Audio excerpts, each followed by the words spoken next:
আসসালামু আলাইকুম। আমাদের সামনে যে বাইকটা দেখতেছেন এটা হচ্ছে ডিসকভার 100। তো এই বাইকটার যে প্রবলেম, এই বাইকটা হচ্ছে ইউজ বাইক, আমাদের এক হুজুর কিনছে। তো বাইকটার সাউন্ডটা আপনাদের শোনাবো, সাউন্ডটা একটু আলাদা।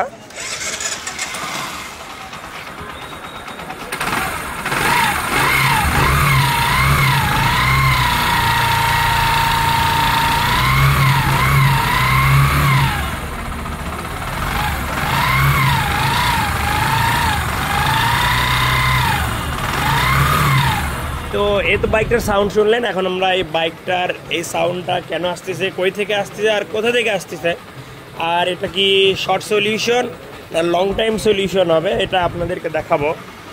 তো এই তো আমরা এখন বাইকটা কিন্তু আমরা ট্যাপিট কাভারটা খুলছি, এবার টার্মিনেটরটা দেখবো। এই যে দেখেন, এটা এত পরিমাণ টাইট আর এত পরিমাণ গরম। এরকম অতিরিক্ত টাইট হইলে কিন্তু যে সেন্টটা ছিঁড়ে দেওয়ার কথা, কিন্তু যাই হোক হয়তো ছিঁড়েনি। এখন আমরা টার্মিনেটরটা খুলে দেখবো এটার কি অবস্থা। তো এই তো দেখেন, এখন আমরা যেটা দেখবো সেটা হচ্ছে এই বাইকটার হচ্ছে যে টার্মিন অটোটা আছে।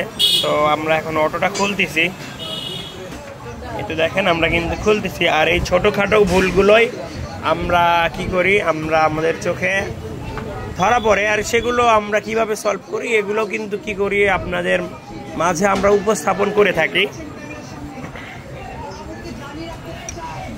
তো এই তো দেখেন,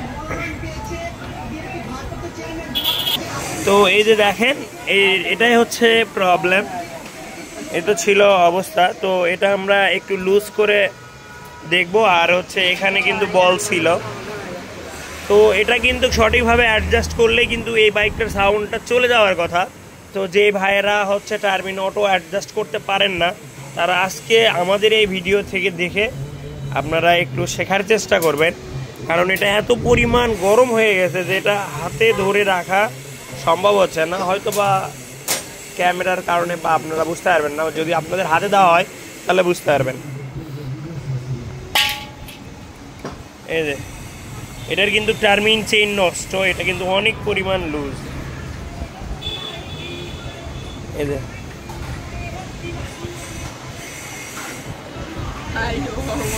এই যে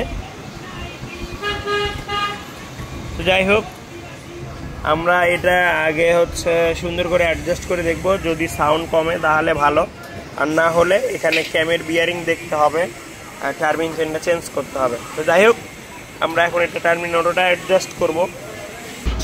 এই যে এটা যে আমরা রিপেয়ার করব, এরকম কিন্তু ঘাটটা কিন্তু হচ্ছে এই পাশে নাই, এটা ভেঙে ফেলছে। তো যাই হোক, হুজুর মানুষ, দেখা যাক আমরা কতটুকু কি করতে পারি তার জন্য।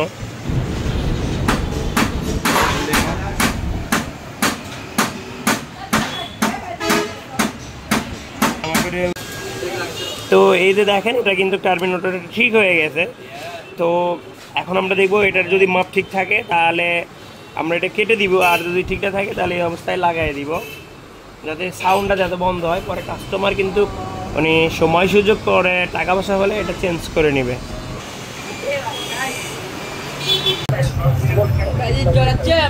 তো এই তো ছিল, এটা কিন্তু একদম জিরো করানো। এই যে দেখেন, একদম জিরো করানো। তো এখন আমরা বাদ দিয়ে দিব। হ্যাঁ বাবা, এটা কাটো।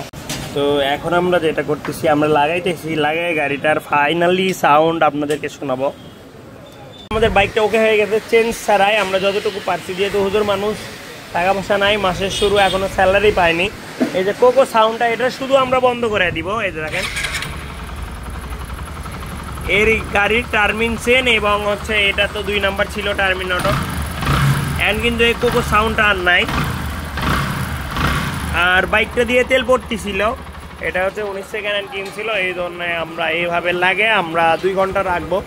2 ঘন্টার পরে যদি দেখি গাড়িটা দিয়ে মোবিল বা তেল আসে, তাহলে এটা আমরা কার্বোরেটর আবার খুলে ঠিক করবো। আর যদি না আসে, আলহামদুলিল্লাহ আমরা গাড়িটা ডেলিভারি দিয়ে দিব। তো যাই হোক, এই তো ভিডিওটা দেখলেন। অবশ্যই আপনাদের মূল্যবান মতামতগুলো কমেন্টসের মাধ্যমে জানাবেন।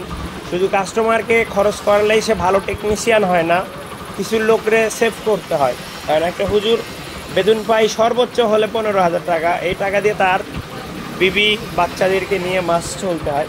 তো দোয়া রাখবেন আমরা যেন তাদের কাছ থেকে একটু কমায় নিয়ে সার্ভিস, অবশ্যই হুজুরদের জন্য কম রাখি। দোয়া করবেন, আল্লাহ পাক তাদের যেন নেক হায়াত দারাজ করেন। ধন্যবাদ।